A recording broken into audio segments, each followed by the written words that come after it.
Hello and good morning again. My name is Warren, and I had a question for you.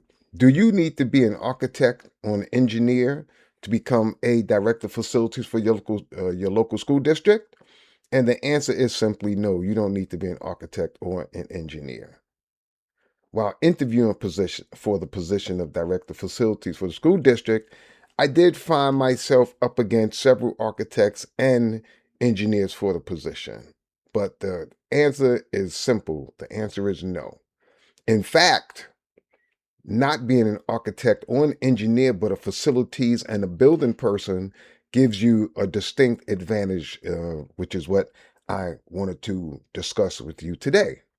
So, the first question is, why would an architect or an engineer want to be a director of facilities? Their professional training is not in facilities or buildings. They know how to construct the building or design a building, but servicing the building is out of their professional ability and professional know-how.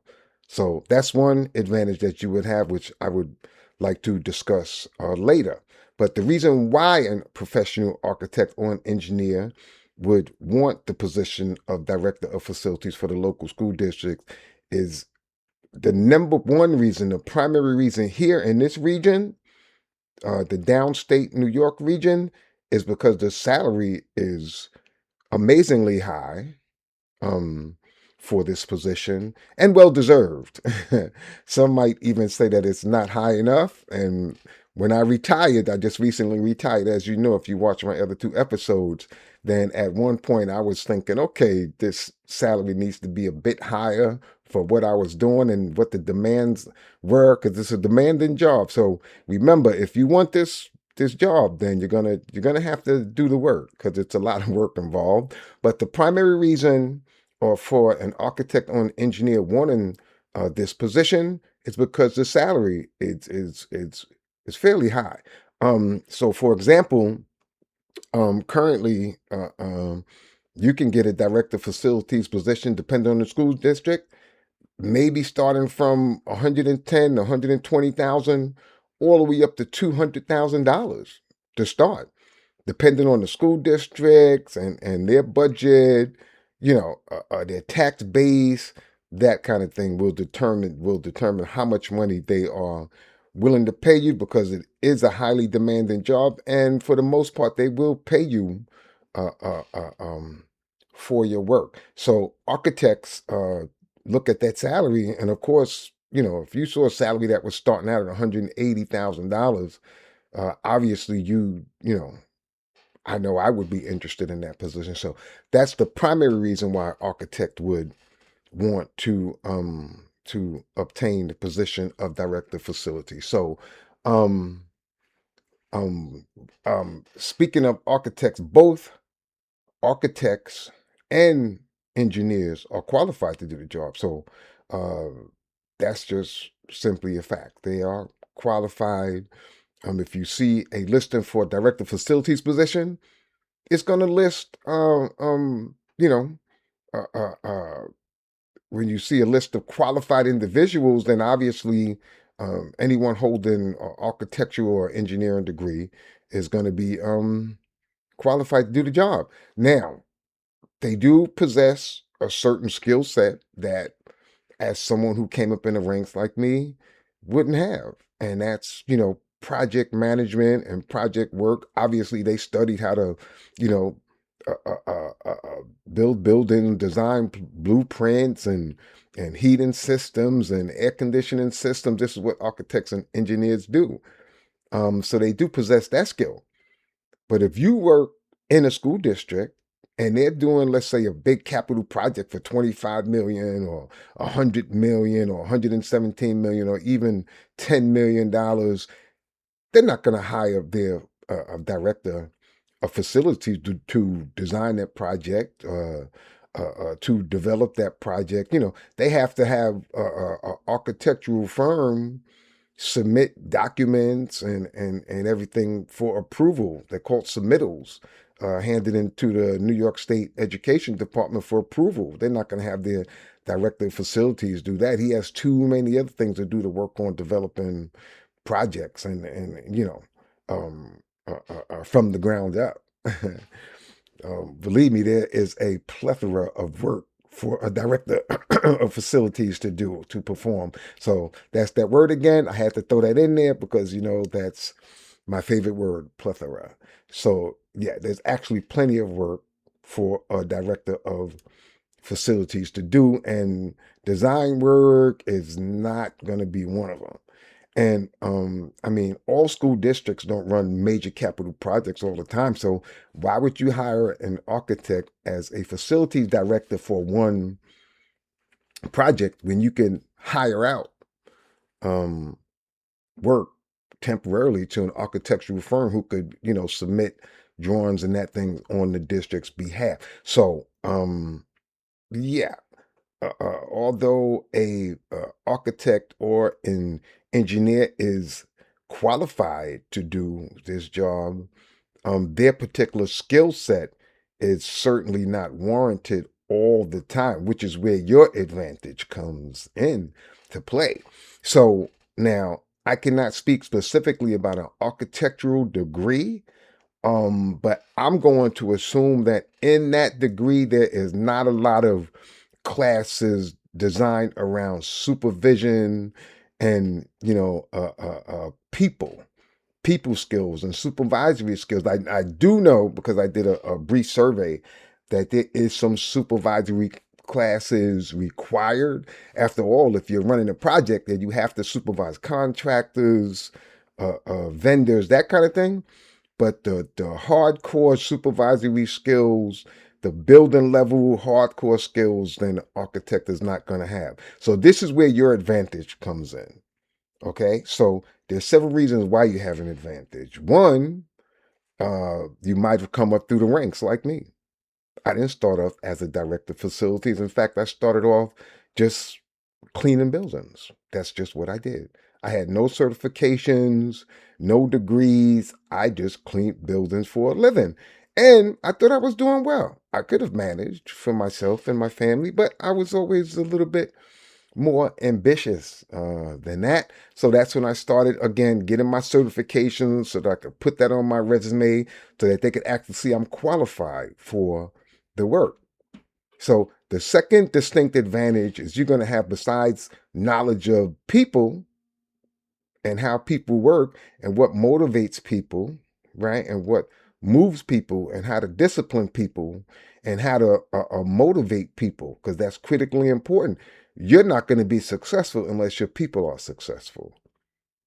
Okay? You have to treat them well. You have to earn respect. You have to give respect on every level, not just the administrative level, but on the most visceral, basic level, from the cleaner to the maintenance man to the groundskeeper, all the way up to the top. All right, from the ground up. Hence the name buildings from the ground up. So people are critically important, but knowing buildings and building systems and how they work is critically important. Okay? If you have an architect or engineer working in your building, did he ever clean floors for a living? Does he know how to strip and wax floors like I did? Does he know how to cut grass? Does he know how to edge? Besides, not residential, we're talking commercial now, in commercial buildings. Would he know how to do that? To give you a perfect example, um, in my last position, again, I just recently retired. When I started the job, I worked there about 4 years. And one of the schools had a persistent problem with backups. The drains would just back up on one section of the school, the first floor. The whole wing would just experience backups. My first day in the job, I walked in, there was a backup, and it was so bad they had to pull carpet out of one of these offices and replace it with tile because they didn't want to put carpet back in there because they were afraid there might be another backup. So they were experiencing backups on a routine basis. I would say probably once a week, once every 2 weeks, once a month, but it was just consistent and routine. So the last director was an architect, and he was looking at the drawings and decided that in order to solve this problem, they were going to have to rip up the floor in certain locations and rerun the drain and slope the drain because the drain wasn't sloped properly according to him and that kind of thing. So that was an architect, and that's fine. He understands drawings and he understands slopes and he understands that kind of thing, right? But what I understand is buildings, right? And I understand people and I understand routines. So when I came in there, I told them, well, before you spend millions of dollars ripping up floors and rerouting drain pipes and that kind of thing, right? Just let me study it for a minute. And lo and behold, I realized that when the school was closed, we didn't have a floor drain problem. It was only when the school was open that we had a problem. So that was the first sign. And then the second sign, telltale sign, was whenever we called in the floor drain guy, the plumbing company, they would always complain to me, well, they're pulling out paper towel, that kind of thing. So I decided that on that one particular first floor wing, which spanned the whole building, the whole wing, okay, including the gymnasium offices, some classrooms, the teacher's break room lounge, that we would take that area and we would stop giving them paper towels, and we installed hand blowers, the powerful ones, instead. And don't you know that solved that issue? So when I left there, we hadn't had a backup. Now, I don't want to jinx them, but we haven't had a floor drain backup in I don't know, a year or more. And then we were getting backups and issues and problems once a year or once every 6 months to a year. And I would just tell the head custodian, okay, who gave out the paper towels to the first floor? And that's how we solved that problem. So you have insight, you have particular skill sets on how to clean floors, work on buildings, you know, uh, uh, uh, uh, correct floor drain issues if you have to, that an architect or engineer is not going to have. So you're ahead of the game.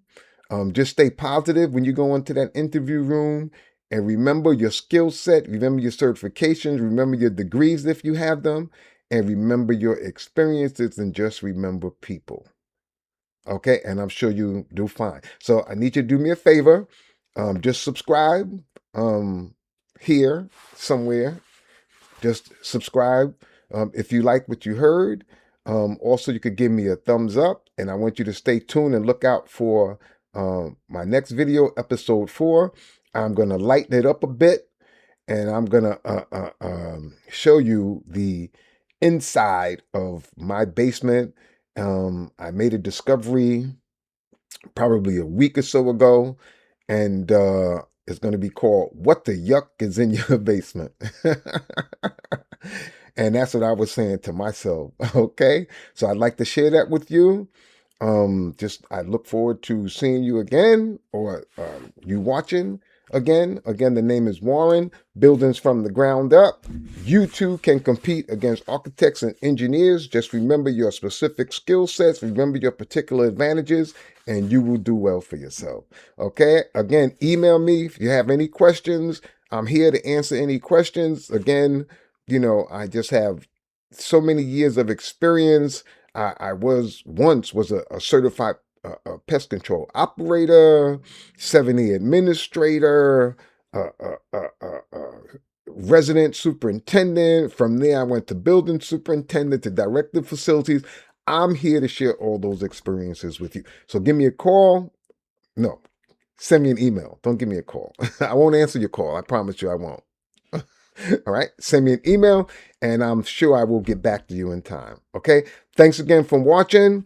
Don't forget, 2 thumbs up, subscribe. You're the best. Okay. See you next time. What the yuck is in your basement? Bye.